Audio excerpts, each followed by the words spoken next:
नमस्कार, मैं डॉक्टर देशराज वर्मा, सहआचार्य हिंदी विभाग, राजकीय महाविद्यालय राजगढ़, अलवर, राजस्थान। प्रिय विद्यार्थियों, आज हम बीए प्रथम वर्ष हिंदी साहित्य के प्रथम प्रश्न पत्र, जो कि आदि एवं भक्तिकालीन काव्य से संबंधित है,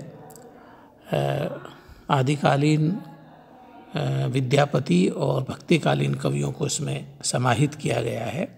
इसी क्रम में आज हम रसखान के बारे में चर्चा करेंगे और उनके पदों की व्याख्या करेंगे। देखिए, रसखान का जन्म 1548 ईस्वी में तथा देहावसान 1628 ईस्वी में माना गया है। हिंदी के भक्तिकालीन कृष्ण काव्य परंपरा में रसखान का महत्वपूर्ण स्थान है। वे स्वच्छंद भावधारा के कवि माने गए हैं। यद्यपि उन्होंने वल्लभाचार्य के पुत्र विठलाचार्य से शिष्यत्व ग्रहण किया और मुसलमान होते हुए इन्होंने हिंदू आराध्य देव या हिंदू नायक को अपना आराध्य देव माना। भगवान कृष्ण के प्रति इनका जो प्रेम है वह उन्मुक्त, स्वच्छंद और सरल और उदात्त रूप में हमें देखने को मिलता है। मुसलमान होने के बावजूद भी इनमें कहीं किसी तरह की धार्मिक कट्टरता या शरीयत के प्रति जो एक संकीर्णता है वो यहाँ इनकी कविताओं में देखने को नहीं मिलती है। हम दूसरे शब्दों में कहें कि रसखान शरीयत के कानून और धार्मिक कट्टरता का अतिक्रमण करके स्वच्छंद ढंग से काव्य रचना करते हैं और एक साथ लौकिक और अलौकिक प्रेम के दोनों ध्रुवों को स्पर्श करते हैं। और ऐसा प्रतीत होता है कि इनका लौकिक प्रेम ही प्रकारांतर से पर्यवसित होकर के, परिष्कृत होकर के, उदात्त होकर के राधा और कृष्ण के प्रेम के रूप में परिवर्तित हो गया है। इस दृष्टि से रसखान की भक्ति माधुर्य भाव की मानी गई है। रसखान को हिंदी में रस की खान की उपाधि से विभूषित किया गया है।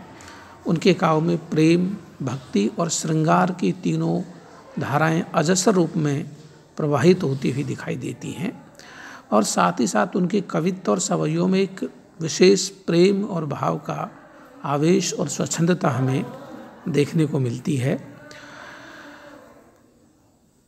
उनकी कविता में आवेग युक्त प्रेम और माधुर्य का अनूठा संगम हमें चमत्कृत करता है और साथ ही साथ प्रेमा भक्ति से ओतप्रोत जितनी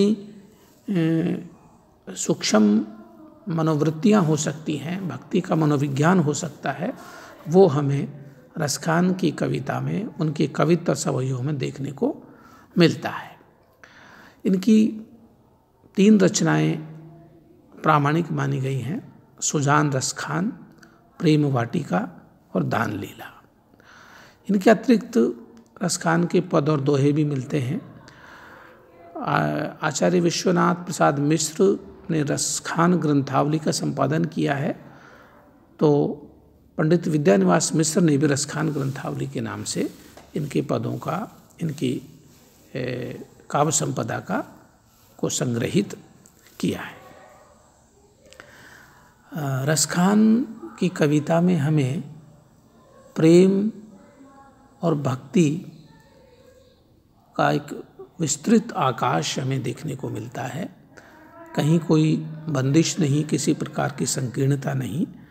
और साथ ही साथ रसखान हिंदू पौराणिक प्रसंगों को उठाते हैं, देवी देवताओं के प्रसंगों को उठाते हैं, घटना संदर्भों को उठाते हैं, लेकिन कहीं पर भी संकीर्णता नहीं है। उसके भीतर वो अपने आराध्य के प्रति प्रेम और उदात्त, प्रेम के उदात्त स्वरूप को चित्रित करते हैं, जिससे जो पौराणिक प्रसंगों की जो जड़ता है वो कहीं न कहीं कृष्ण प्रेम से उदात्तीकृत होकर के विकसित हो उठी है और वो प्रसंग जीवंत बन गए हैं, क्योंकि भगवान कृष्ण ही अपने आप में एक जीवंत व्यक्तित्व हैं, रस की खान हैं। और इस आधार पर हम रसखान की कविता में जो एक सामीप्य का भाव है, हर स्थिति में भक्त भगवान के नज़दीक रहना चाहता है, ब्रज संस्कृति, ब्रज की जो का प्रकृति चित्रण है, वहाँ का जो सांस्कृतिक वैभव है, भूगोल है, वहाँ की पशुपालन संस्कृति है, और साथ ही साथ कृष्ण की महिमा पर मुग्ध होने की जो प्रवृत्ति है, वो रसखान उसे सकारण बताते हैं। और इसलिए बताते हैं कि वो हर स्थिति में, हर परिस्थिति में रसखान भगवान कृष्ण का सामीप्य और सानिध्य प्राप्त करना चाहता है। और उनका जो सौंदर्य बोध है, उनका जो प्रेम है, वो भगवान कृष्ण के प्रति एकनिष्ठ है। और एकनिष्ठ होना भी इस अर्थ में ज़्यादा मायने रखता है कि भगवान कृष्ण प्रेम और सौंदर्य के आधार हैं। प्रेम और सौंदर्य की जितनी कल्पनाएं की जा सकती हैं या जितनी संभावनाएं बनती हैं, तो सारी की सारी संभावनाएं हमें भगवान कृष्ण के भीतर देखने को मिलती हैं, उनके व्यक्तित्व में समाहित हैं। इसलिए बहुत सारे ऐसे कवित्त समयों की भी रचना रसखान करते हैं, जिनमें भगवान कृष्ण का रूप सौंदर्य, उनकी छवि, उनकी वेशभूषा, उनका लीलाएं, उनकी विभिन्न प्रकार की लीलाएं और प्रेम की निश्चलता और निष्कपटता, ये उनका प्राण तत्व है। रसखान कहते हैं ना, ताही अहिर की छोहरिया छचिया भर छाछ पे नाच नचावे। ये वही कृष्ण है जो बड़ी बड़ी तपस्याओं से, साधनाओं से, ऋषि मुनियों की अखंड तप से प्रसन्न नहीं होते हैं, लेकिन जो गोपियाँ हैं, साधारण सी ग्रामीण बालाएं हैं, उनके प्रेम के वशीभूत होकर के एक छोटे से छाछ के पात्र के लिए नाना प्रकार के नाचने को विवश हो जाते हैं। कहने का मतलब भगवान कृष्ण प्रेम के वशीभूत हैं। वो बड़ी बड़ी साधनाओं से प्रसन्न होने वाले नहीं हैं, बल्कि प्रेम से प्रसन्न होने वाले। यही रसखान का अभिप्रेत है, यही इस बात को रसखान बताना चाहते हैं। एक उनकी बहुत चर्चित जो उनका जो सवैया है कि मानुष हो तो वही रसखान, बसो ब्रज गोकुल गाँव की ग्वारन। कितनी सुंदर कल्पना है, कितनी भक्ति की गहराई, तन्मयता, एकनिष्ठता आप देख सकते हैं कि हर स्थिति में, हर जन्म में, हर हाल में और हर परिस्थिति में, चाहे वो पत्थर बने तो भी भगवान के नज़दीक रहना चाहते, पशु बने तो, पक्षी बने तो, हर हाल में उनका सामीप्य, उनका सानिध्य प्राप्त करना ही रसखान को रस की खान बनाता है। यही उनके भक्ति और प्रेम को हम एक सिक्के के दो पहलू कह सकते हैं, क्योंकि कब भक्ति प्रेम में परिवर्तित होती है और कब प्रेम भक्ति में परिवर्तित हो जाता है, इनके बीच एक विभाजक रेखा खींचना बड़ा मुश्किल काम लगता है। एक सुंदर पंक्ति मुझे इसी क्रम में याद आती है कि हम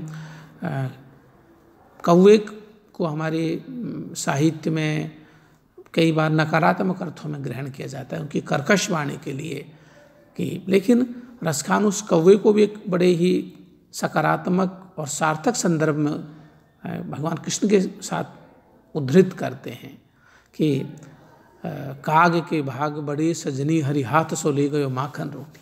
कितना सुंदर प्रसंग रसखान रखते हैं कि बाल कृष्ण अपने आंगन में ठुमकते हुए चल रहे हैं, उनके हाथ में माखन से सनी हुई रोटी है और एक कौवा झपट करके बाल कृष्ण के हाथ से रोटी छीन करके ले जाता है।